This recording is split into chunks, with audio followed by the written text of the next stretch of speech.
Olá, sejam bem-vindos a esse vídeo. Hoje eu gostaria de dar uma ênfase muito maior aos movimentos navais realizados pelos Estados Unidos durante esse conflito no Oriente Médio, nessa guerra contra o Irã. Para a gente poder perceber a importância de uma marinha imponente. E os Estados Unidos, como uma das maiores marinhas do mundo, então se utiliza desse poder para conseguir os seus objetivos. Em 2026, em janeiro de 2026, nós tivemos alguns protestos no Irã. Então, após a operação militar dos Estados Unidos na Venezuela, os Estados Unidos deslocaram seus porta-aviões para a região do Mediterrâneo e do Golfo Pérsico. O Lincoln estava na China, no Mar da China, no sul da China.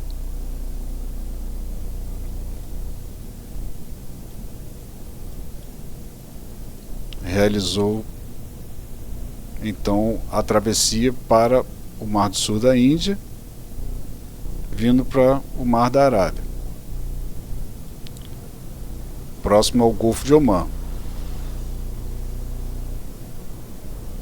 Aqui há um fato interessante, que os Estados Unidos, apesar de Omã ser um país neutro, ter um histórico de neutralidade em outros conflitos, e nesse conflito também está agindo com neutralidade. Apesar disso, Omã permite que os Estados Unidos utilizem portos e bases em seu território. Essa daqui é um exemplo de uma base, um porto que os Estados Unidos têm acesso. Então, para suprimentos, para repor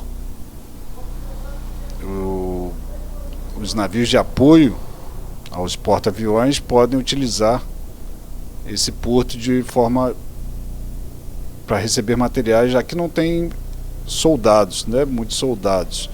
Não é uma base militar americana. Assim como alguns aeroportos também não são utilizados pelos Estados Unidos, também não tem um efetivo militar, mas tem a possibilidade, a liberação para que os Estados Unidos utilizem. Então essa região acaba sendo uma região que o porta-aviões Lincoln se encontra e dá mais autonomia para ele. Os navios de escolta, de apoio ao Lincoln, são os mesmos navios que realizaram ataques ao território iraniano com os Tomahawks. Nesse conflito já foram mais de 1.500, se eu não me engano, Tomahawks lançados contra o território iraniano.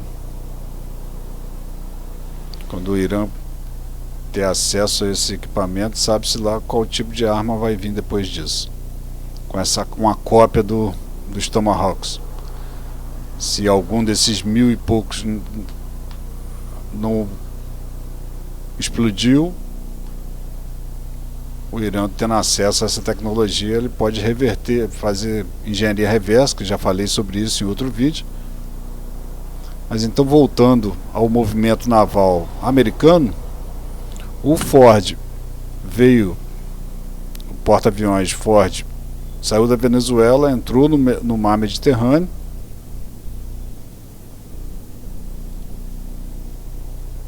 e veio dar apoio a Israel, que também realizou ataques ao Irã. Então o porta-aviões veio dar apoio, e os seus navios de apoio, né, vieram dar apoio a Israel, dar proteção a Israel durante os ataques realizados contra o território iraniano. E as bases também utilizadas, né, pelos Estados Unidos. Depois o Ford veio para o Mar Vermelho. O Irã realizou alguns ataques, lançou mísseis que surpreenderam os Estados Unidos, fazendo com que alguns navios fossem obrigados a se afastar.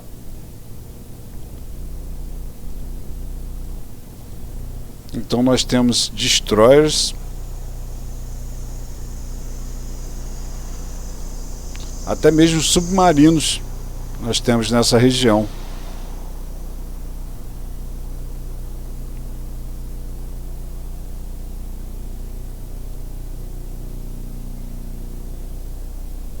Esse é o mapa para vocês poderem acompanhar essa movimentação. Então houve um cessar-fogo, um pedido americano de cessar-fogo. O Irã não tem muito interesse em cessar-fogo, já houve até mesmo a primeira rodada de negociações, não houve resultado. Então os Estados Unidos marcaram outra e o Irã se recusou aí,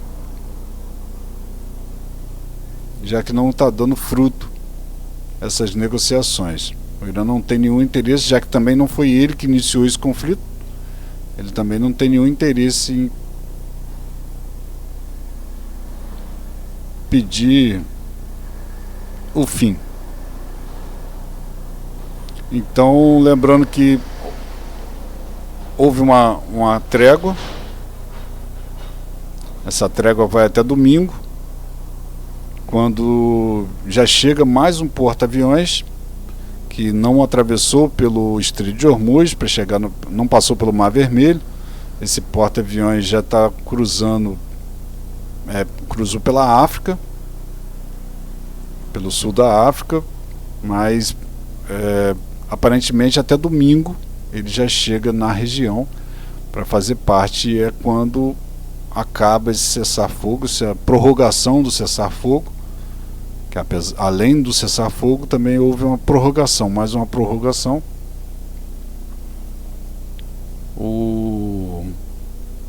Os Estados Unidos, se aproveitando disso, tem feito incursões, conseguiu subir um pouco mais a sua frota e está realizando um bloqueio naval abaixo do bloqueio naval iraniano.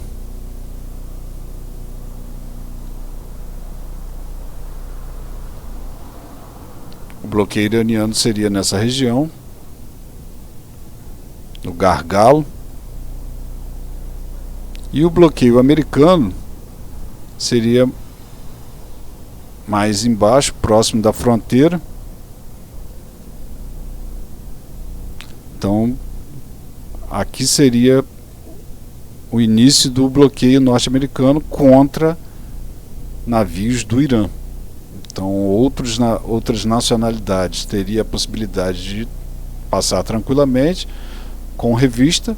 Os Estados Unidos fazem uma revista e o Irã, no caso, está cobrando. Para passar pelo estreito, o Irã estaria cobrando um pedágio para poder os navios continuarem a fazer o tráfico livre.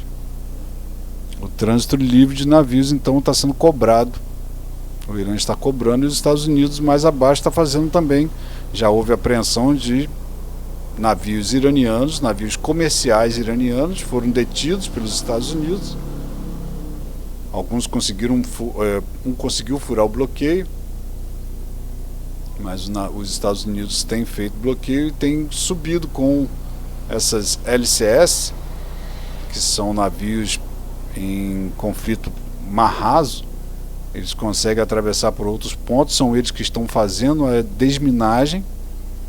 Os Estados Unidos alegam que isso pode levar até 6 meses para acontecer. Então não é um processo do dia para a noite. Então tem os navios fazendo a desminagem e subindo, então entrando para o Golfo. Entrando para o Golfo Pérsico. Isso, se eles permanecerem lá, provavelmente eles vão retornar. Esses navios estão subindo há pouco tempo que eles estão entrando. Se eles continuarem e a trégua acabar, eles lá dentro, eles seriam alvo fáceis, mas também seria mais uma plataforma de lançamento de Tomahawks para o território iraniano.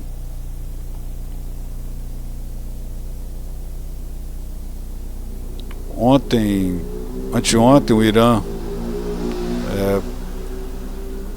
abordou 2 navios com relações com empresas sionistas. Então o Irã ainda está demonstrando a sua capacidade. Eles alegam também que nem tudo foi destruído, apenas 1/3 dos equipamentos do Irã teria sido destruído, que os outros 2/3 teriam sido resguardados. Então o Irã ainda estaria com força para poder a próxima rodada de conflito.